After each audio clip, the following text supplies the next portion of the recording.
اعوذ باللہ من الشیطان الرجیم بسم اللہ الرحمن الرحیم تكاد تميز من الغيظ كلما ألقي فيها فوج سألهم خزنتها ألم يأتكم نذير قالوا بلى قد جاءنا نذير فكذبنا وقلنا ما نزل الله من شيء إن أنتم إلا في ضلال كبير وقالوا لو كنا نسمع أو نعقل ما كنا في أصحاب السعير فاعترفوا بذنبهم فسحقا لأصحاب السعير صدق الله العظيم. ایسا لگے گا کہ وہ غصے سے پھٹ پڑے گی جب بھی اس میں کوئی جماعت پھینکی جائے گی تو اس کے محافظ ان سے پوچھیں گے کیا تمہارے پاس کوئی خبردار کرنے والا نہیں آیا تھا؟ وہ کہیں گے کہ ہاں بے شک ہمارے پاس خبردار کرنے والا آیا تھا مگر ہم نے اسے جھٹلا دیا اور کہا کہ اللہ نے کچھ نازل نہیں کیا.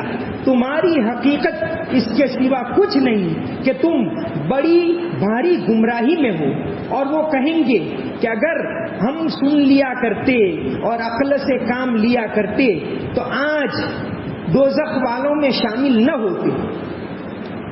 قرآن کریم نے آخرت کی زندگی کا تذکرہ بہت زیادہ اثردار انداز میں کیا ہے, بہت زیادہ مؤثر انداز میں کیا ہے. اس طرح کیا ہے خاص طور سے جہاں جہاں عذاب کا تذکرہ ہے, جہنم کا تذکرہ ہے, اسی طرح جنت کا تذکرہ بھی ایسا پر اثر انداز میں کیا ہے کہ انسان کا دل لرز جائے. اس سلسلے میں ایک واقعہ آتا ہے حدیث شریف کے اندر. جبیر ابن مطعم رضی اللہ عنہ ایک صحابی تھے. ان کے والد مطعم ابن عدی نبی کریم صلی اللہ علیہ وسلم جب مکہ کے اندر 10 سال دعوت دیتے رہے, بہت کم لوگوں نے آپ کی دعوت کو قبول کیا. 10ویں سال آپ کی بیوی محترمہ حضرت خدیجہ رضی اللہ عنہا دنیا سے چلی گئی. آپ غمگین. پھر حضرت ابو طالب جو آپ کی مدد کیا کرتے تھے وہ بھی چلے گئے. اب آپ گویا کہ ایک طرح سے دنیاوی لحاظ سے بے سہارا ہو گئے. کیا کریں؟ اس وقت آپ نے طائف کا ارادہ کیا کہ لاؤ, اگر مکہ والے لوگ نہیں مانتے طائف کے لوگ شاید دعوت قبول کر لیں. آپ طائف میں گئے. طائف کا جو واقعہ ہے وہ آپ حضرات کو معلوم ہے. طائف سے آپ غم زدہ ہو کر لوٹے, مکہ میں آئے. ابھی شہر میں داخل نہیں ہوں کہ مکہ سے تو میں چلا گیا, اب جاؤں تو کیسے جاؤں, کون مجھے پناہ دے گا؟ اللہ تبارک و تعالی مددگار ہیں, لیکن دنیا میں ظاہری لحاظ سے آپ صلی اللہ علیہ وسلم مکہ کے باہر ٹھہرے رہے. آپ نے مکہ کے سرداروں کو کہلوائے, کیونکہ آپ کے چچا ابو طالب تو چلے گئے تھے دنیا سے, تو آپ نے کہلوایا کہ کوئی ہے جو اس مظلوم کی مدد کرے. مطعم ابن عدی جو ایمان نہیں لائے تھے ان کو رحم آ گیا کہ بھئی ایک بندہ ہمارے شہر کا ہم سے مدد مانگ رہا ہے اور کوئی مدد کے لیے تیار نہیں. تو اپنے بیٹوں کو لے کر مکہ کے باہر گئے اور آپ صلی اللہ علیہ وسلم سے کہا کہ چلو آپ مکہ کے اندر ہمارے ساتھ, کوئی آپ کو تکلیف نہیں پہنچائے گا, ہم آپ کے ساتھ ہیں. تلوار لے کر آئے. آپ صلی اللہ علیہ وسلم نے طواف کیا, تب تک آپ ساتھ میں رہے. مطعم ابن عدی تو ان کے بیٹے, مطعم تو ایمان نہیں لائے تھے, وہ دنیا سے چلے گئے. ان کے بیٹے عدی, ان کے بیٹے جبیر ابن مطعم مدینہ کے اندر جب بدر کا واقعہ پیش آیا اس کے بعد اپنے قیدی کو چھڑانے کے لیے آئے. جب پہنچے مدینہ کے اندر مغرب کے وقت پہنچے جبیر ابن مطعم, آپ صلی اللہ علیہ وسلم مغرب کی نماز میں سورہ طور پڑھ رہے تھے، وَالطُّورِ وَكِتَابٍ مَّسْطُورٍ، تفسیر خازن کے اندر یہ واقعہ ہے، اور اسی طرح کنز العمال میں بھی ہے کہ آپ پڑھ رہے تھے یہ سورت، جب پہنچے ان عذاب ربک لواقع ما لہ من دافع، تو جبیر اتنے متم بیان کرتے ہیں کہ میرا دل لرز اٹھا کہ یہ کلام میں کیا بات کہی جا رہی ہے، اور کنز العمال میں ہے کہ اس کی وجہ سے 20 دن وہ بیمار رہے اور مسلمان ہو گئے۔ تو قرآن کریم میں جو آخرت کا، جنت اور جہنم کا تذکرہ ایک خاص انداز میں کیا گیا ہے جو دل پر اثر کرے، جیسا کہ یہاں بھی اسی طرح ہے کہ جہنم کے بارے میں فرمایا کہ تکاد تمیز من الغیظ، کہ جہنم اس طرح ہوگی کہ گویا غصے سے پھٹ پڑی، اور جیسے اس سے پہلی آیت کے اندر بتایا کہ وہاں بالکل چیخ و پکار ہوگی۔ یہ ایک مؤثر انداز ہے۔ ایک بہت بڑے جانکار گزرے ہیں فلپ ہٹی، انہوں نے اسلامی تاریخ کے اوپر بہت زیادہ کام کیا ہے۔ ان کی ایک کتاب ہے ہسٹری آف دی عربس، 10 سال میں انہوں نے یہ کتاب تیار کی، اور اس کا ترجمہ کیا ہے سید ہاشمی فرید آبادی نے تاریخ ملت عربی کر کے۔ اس میں فلپ ہٹی نے لکھا ہے کہ قرآن کا اگر سب سے زیادہ اثر کرنے والا کوئی حصہ ہے تو وہ ہے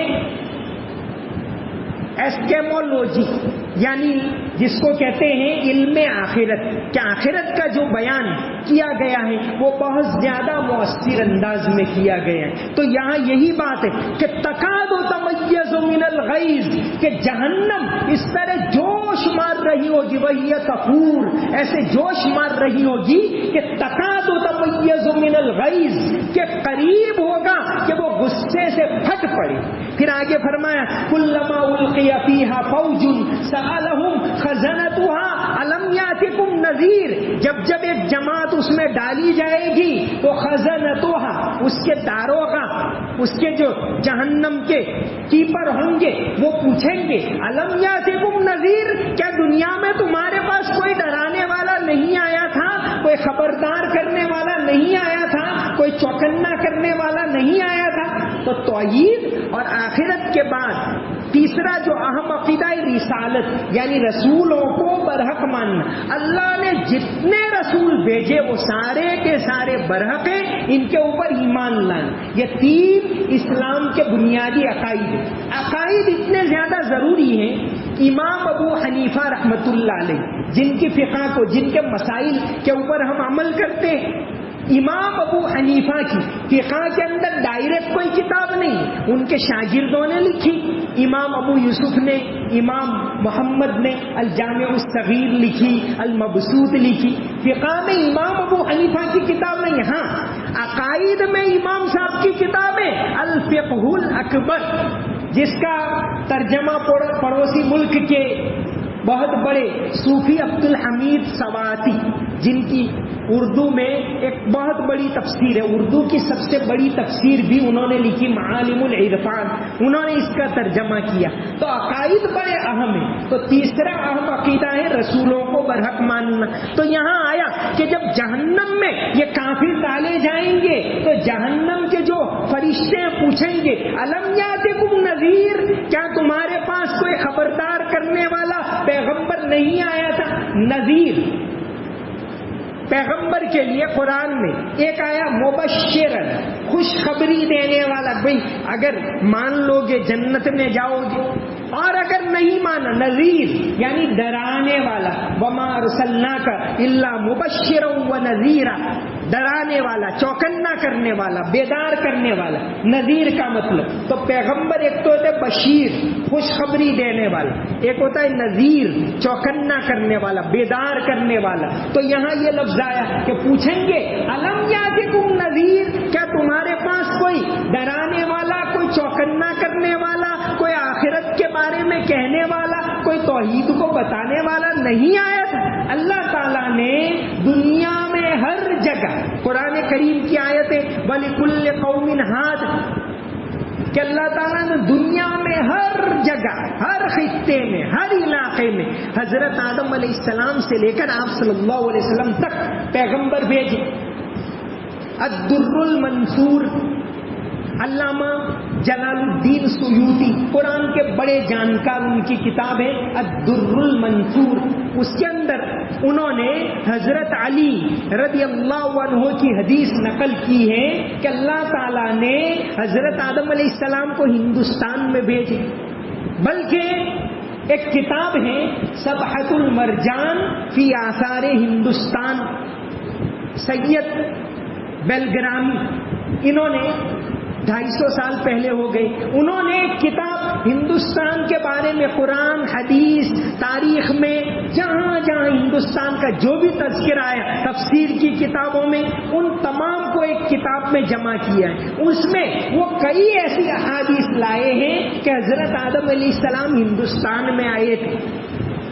امام غزالی رحمۃ اللہ علیہ نے اپنی کتاب بدء الخلق، اس کے اندر یہ بات لکھی ہے کہ حضرت آدم علیہ السلام ہندوستان میں آئے تھے اور قابیل کا جو واقعہ پیش آیا وہ بھی یہاں پیش آیا۔ حضرت آدم علیہ السلام یہیں رہے۔ یہاں سے در منصور میں علامہ سیوطی نے یہ بات لکھی ہے کہ حضرت آدم علیہ السلام نے ہندوستان میں رہ کر 40 مرتبہ پیدل حج کیا، 40 حج کیے پیدل۔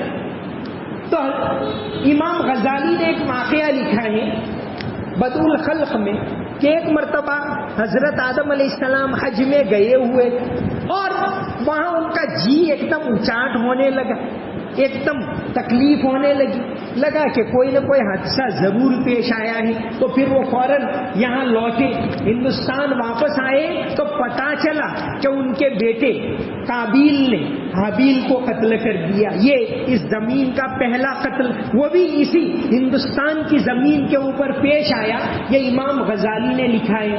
اسی طرح ایک بہت بڑے عالم گزرے ہیں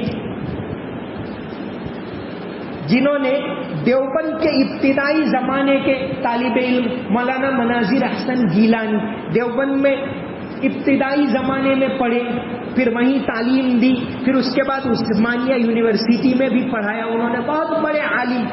ان کی ایک کتاب ہے نبی الخاتم، اس میں انہوں نے یہ بات لکھی ہے کہ قرآن میں ایک جو پیغمبر کا نام آتا ہے ذوالکفل، 2 جگہ ذوالکفل کا تذکرہ ہے قرآن میں، تو فرمایا کہ ذوالکفل سے مراد جن کو یہ لوگ بودھ کہتے ہیں انہوں نے، اور اس طرح معالم العرفان والے مولانا عبدالحمید سواتی نے بھی یہ بات ثابت کی ہے کہ پیغمبر ذوالکفل ان کی رائے ہے کہ وہی ہیں جن کو یہ لوگ بودھ کہتے ہیں۔ بعد میں بہت زیادہ سب کچھ بدل گیا، جیسا کہ مرزا مظہر جانے جانا بہت بڑے صوفی گزرے اورنگزیب کے زمانے میں، بلکہ ان کے اورنگزیب کے درباری تھے ان کے والد مرزا جان سلطان۔ تو جب جان سلطان کے یہاں بچہ پیدا ہوا تو پوچھا اورنگزیب کو کہ کیا نام رکھوں، تو اورنگزیب نے کہا کہ تمہارا نام جان ہے تو اس کا نام رکھو جانے جانا، یہ تم سے بھی بڑھ کر نکلے گا۔ تو بہت بڑے صوفی، بہت بڑے عالم، بہت تفسیر مظہری قاضی ثناء اللہ پانی پتی بہت بڑے عالم ہیں، ان کے یہ پیر ہیں، اس لیے ان کے نام پر انہوں نے اپنی تفسیر کا نام رکھا تفسیر مظہری۔ تو مرزا مظہر جانے جانا تو اس بات کے قائل ہیں کہ یہ رام اور کرشن ان کو بھی برا بھلا نہ کہیں، یہ بھی کسی زمانے میں پیغمبر تھے، ان کی رائے یہ تو بعد میں جا کر لوگ ان کی پوجا کرنے لگے۔ تو بہرحال اللہ تعالیٰ نے دنیا میں ہر خطے میں ہر جگہ پیغمبر بھیجے، تو فرمایا کہ پوچھیں گے جہنم کے داروں کا الم یاتکم نذیر، کیا تمہارے پاس ڈرانے والے نہیں آئے تھے؟ قالوا بلا قد جاءنا نذیر، ہاں ڈرانے والے تو آئے تھے، فکذبنا لیکن ہم نے جھٹلایا، وقلنا ما نزل اللہ من شیء، یہ جہنمی کہیں گے کہ ہم نے جھٹلایا، وقلنا اور ہم نے کہا کہ اللہ نے کوئی چیز پیدا نہیں کی، ان انتم الا فی ضلال کبیر، تم گمراہ ہو، دوسروں کو گمراہ کر رہے ہو، ایسی بات ہم دنیا کے اندر کہاں کرتے تھے۔ پھر وہ کہیں گے جہنم والے وقالوا لو كنا نسمع او نعقل ما كنا في اصحاب السعیر، کہ وہ کہیں گے کہ لو كنا نسمع، اگر ہم دنیا کے اندر سن لیتے، او نعقل یا عقل سے کام لیتے، ما كنا في اصحاب السعیر، تو آج ہم یہاں دوزخ میں نہ ہوتے۔ دو باتیں، نسمعو سنتے، کیونکہ دین کی باتیں یا تو لوگ سن کر معلوم کرتے، جو لوگ علم میں درجہ نہیں رکھتے وہ علماء کی باتیں سن کر معلوم کرتے ہیں دین کو، اور ناقل، اور جو جانکار لوگ ہوتے ہیں وہ عقل سے کام لیتے ہیں۔ اللہ تبارک و تعالیٰ نے عقل دی ہے، عقل کے ذریعے پہچان سکتا ہے انسان۔ حدیث شریف کے اندر آتا ہے، حضرت ابو ہریرہ رضی اللہ عنہ سے مروی ہے، علامہ بیہقی نے شعب الایمان میں یہ حدیث بیان کی ہے۔ اس کا خلاصہ ہے کہ جب اللہ تعالیٰ نے عقل پیدا کی تو اس کو کہا کہ قریب آؤ تو وہ قریب آئی، کہاں بیٹھ جاؤ تو بیٹھ گئی۔ پھر اللہ تعالیٰ نے کہا کہ تیری وجہ سے میں دنیا میں بہت سے لوگوں کو دوں گا اور تیری وجہ سے بہت سے لوگوں کو محروم کروں گا، تیری وجہ سے انسان مجھے پہچانیں گے، تیری وجہ سے بعض لوگ جنت میں جائیں گے اور تیری وجہ سے بعض لوگ جہنم میں جائیں گے۔ تو یہ عقل جو ہے اللہ تعالیٰ نے اس لیے دی ہے کہ انسان اس کا استعمال کر کے اللہ تبارک و تعالیٰ کو پہچانے۔ تو قیامت کے دن یہ جہنم والے لوگ کہیں گے وَقَالُوا لَوْ كُنَّا نَسْمَعُ أَوْ نَعْقِلُ، اگر ہم سنتے یا عقل سے کام لیتے۔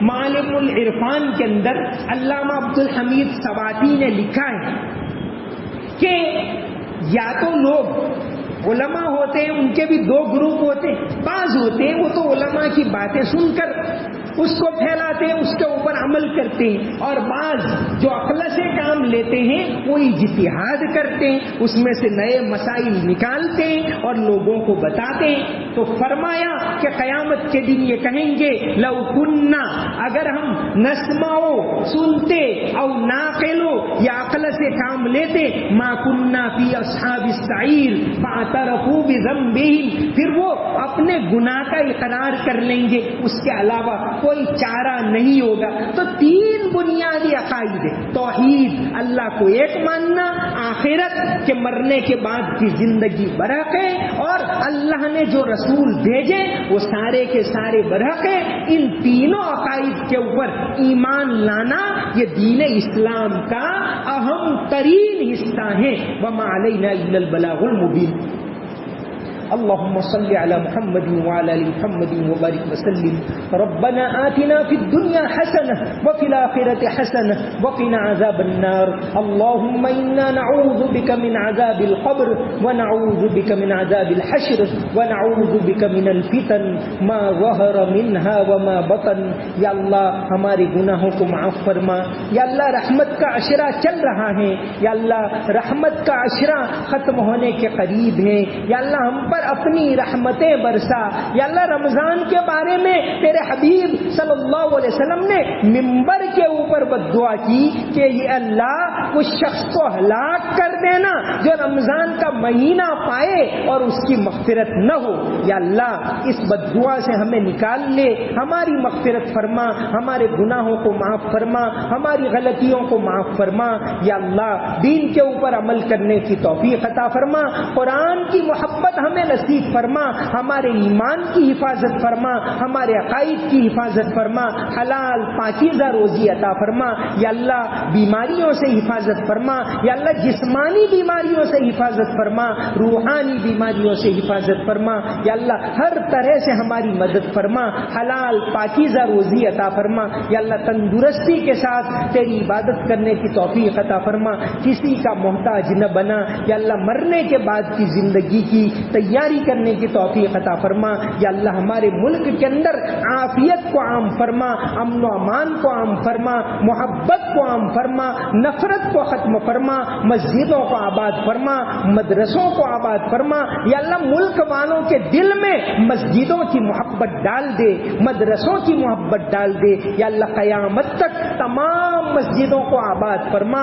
یا اللہ یہ سینکڑوں مسجدیں، یا اللہ یہ ہزاروں مسجدیں، پرانی مسجدیں، نئی مسجدیں، یا اللہ ہمارے بڑوں نے اس لیے بنائی کہ وہ آباد رہے. یا اللہ ان کی حفاظت فرما، ان کو قیامت تک آباد فرما. اللہم صلی علی محمد وعلی محمد وبارک وسلم برحمتک یا ارحم الراحمین.